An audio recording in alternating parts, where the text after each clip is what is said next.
Welcome back to another episode of Running with Wolves, you guys. Today, we are talking about all the best content for social media in 2024. We're going to get into it, you guys. So let's just dig into the meat and potatoes, shall we? Let's talk about the couple content pillars I want you guys using. Number one, educational content. She's dead. We already knew it. She can't come to the phone right now because she's dead.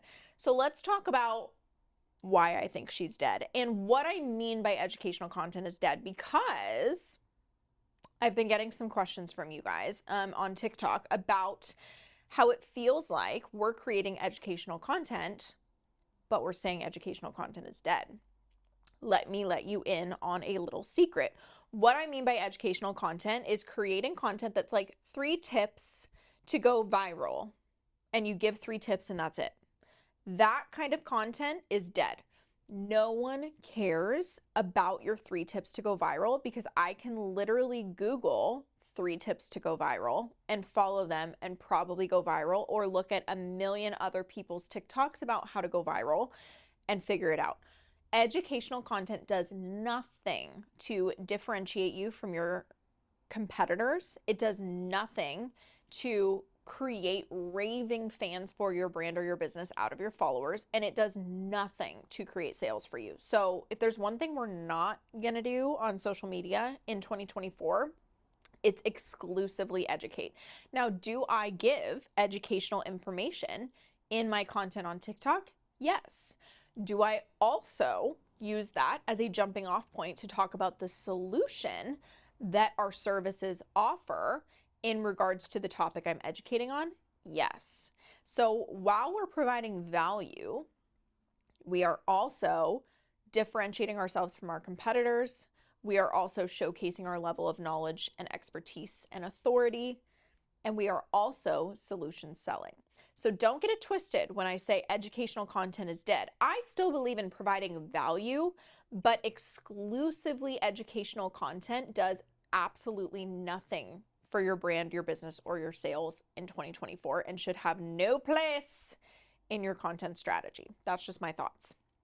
It used to be that with educational content, like I said, you could post those tips and people would be like, oh my God, you're a genius. I want to work with you. Not anymore, because again, everyone and their mother can tell you those tips. The other thing about educational content is that a lot of people say that it builds trust, but in my opinion, it actually doesn't build any trust whatsoever. I think that it actually does your brand or your business a disservice, because if, again, you're talking about the same 3 tips and tricks that everybody else in your industry is talking about, it begs the question from your audience of like, well, why should I listen to you when you're talking about the same stuff that everybody else is talking about? Like, I'm confused essentially. It does nothing to position you, again, as that industry leader or expert or authority. And so it does not build any trust, honestly. A lot of people will say like, oh, you should provide value, you should create educational content because it builds trust. I actually would beg to differ.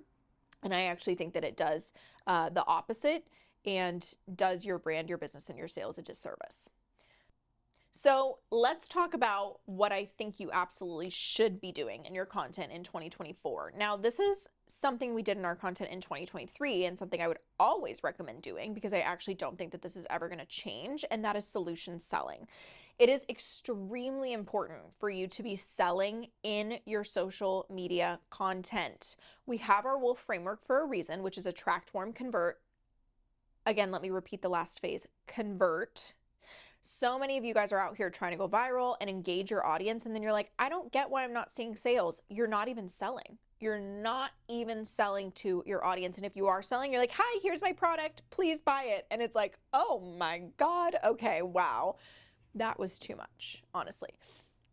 So what I would say when it comes to selling through your content is a lot of times this is going to look like you understanding the buyer types that are in your audience and understanding the unique solution that your products or your services bring to the plate when it comes to your target audience's problems or desires.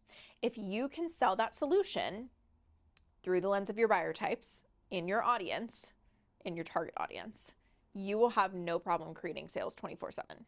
So something I would love to talk about when it comes to this is like an example of our own content and an example of my content from when I first got started. It was embarrassing. Honestly, I think we've archived it all. Thank God it's been scrubbed from the internet, but I'll have to pull it out of the archives for you someday, you guys, because you'll be like, wow, I feel so much better about my journey in terms of content creation. So when I first got started and I was trying to sell in my content, I would do exactly what I just said not to do. And that is to basically be like, I offer a social media management package. You get 2 reels a week, 2 posts a week on Instagram. I'll post your stories for you. I'll create the graphics for you. I'll do your sales conversations for you. All I was talking about was the deliverables of what was included in that package. And did it get me clients? Yes. Did it get me great clients? And did it get me clients that signed easily? No. So the thing there is that I was likely really turning off my audience because they had a problem or a desire that I wasn't talking about. And I also wasn't showing them how I was a solution for those problems or those desires. If they were somebody who was just straight up looking for a social media manager and saw my price, saw my personality, saw I offered those deliverables and they liked me, that's probably why they signed with me, not because I could solve their problems or meet their desires. Flash forward 4 years, we create content, constantly drive sales from our most ideal clients, 90% of which we don't have to have a sales conversation with. And if we do, it is so freaking minimal. And that, in my opinion, is the difference between really good solution selling and really shitty selling. So like now, for example, when we talk about, like right now, we're trying to fill 2 agency spots that basically only open up once a year, essentially. And so we're, solution selling for our agency. So instead of talking about our done for you package and everything that's included, I'm talking about the ROI of investing with us, results we've been able to create for our clients, what I think is the missing link between, where they're at right now in terms of being at 7 figures and getting them to 8 or multiple 8 figures with our agency. All of those things are things that we know our target audience for the agency really takes into account when it comes to making a purchase or a decision. And if I can also show to them, hey, this is where you're at now, this is where you want to be, and these things that you're doing right now are not going to do anything to get you there. These are the things you should be doing. That to them creates a lot of trust and really showcases that we are the expert and authority in our industry to the point where they want to inquire about working with us. And again, we know the problems they're having. Like a really big problem that a lot of our agency clients has is just time capacity. Their strategy is converting, but in order to increase their sales, they think that they have to increase their efforts and they don't have any more time to create content. So if somebody's looking for a marketing and sales agency, and I'm talking about that in my content and they are really struggling with that, and I'm showing them how we're a solution to that so we can help double their results without doubling their efforts, immediately they're going to be like, okay, this person knows what they're freaking talking about. I need to have a conversation with them. And again, showing that we're the solution to that. That is the difference between really good solution selling and really shitty product or service selling. So last couple of things that you should be taking into account when it comes to solution selling and the kind of content I want you creating in 2024 is objection handling content and social proof content. If you are a product or service-based business, B2B, B2C, I don't care. You should be pre-handling your objections in your content. Now, here's the thing that a lot of people will say about pre-handling objections in your content.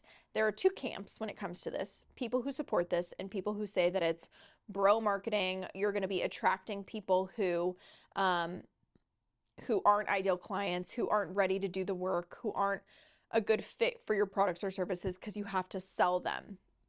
There is nothing about objection handling in your content that is a direct sell or salesy to your target audience. Think about it this way. If you were to go buy a luxury car and you really liked 95% of the things about that car, but maybe you had heard that it was really expensive to upkeep because the parts were expensive or it took a long time to order, and you had a concern about that, right? If you went into a dealership and you were talking with the salesperson and you mentioned something about that concern and they kind of just dismissed it and basically said, well, if you have that concern, clearly this car isn't for you, and I don't think I should really talk to you anymore, how would that make you feel? That would immediately cause you to not want to purchase that car from that dealership. They would lose a sale, right?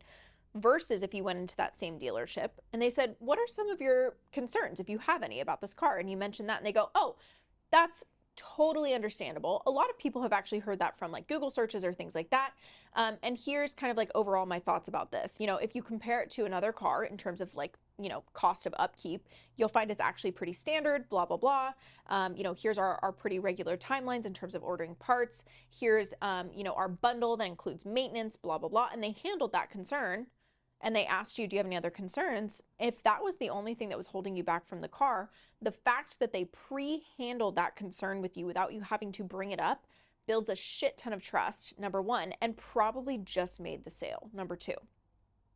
So I will restate, there is nothing about pre-handling objections in your content that feels salesy, that brings in unaligned clients, any of those things. As a matter of fact, I think it actually shows that you care a lot about your audience and about the people that are buying from you by taking the time and going the extra mile to almost like hold their hand essentially through that sales process. Recognize that very normal people have concerns or fears about making investments or purchases, and helping them through that process. And it makes them feel really valued as a customer or a client and empowered to make that purchase or that investment. So that is absolutely something that you should be doing in your content, is pre-handling objections in your content every single day if you are getting them consistently, or periodically if you're not getting them consistently. So hopefully these content pillars were really helpful for you to understand in 2024, kind of the key things that you should be talking about or incorporating into your marketing strategy to create better sales, to get it so that you're not putting in a ton of effort in your content for no return. And if you guys have questions about educational content, solution selling, objection handling, any of those things, pop them into the comments below and we'll chat through those in one of our next Q&A episodes. And I hope to see you in the next one. Bye, guys.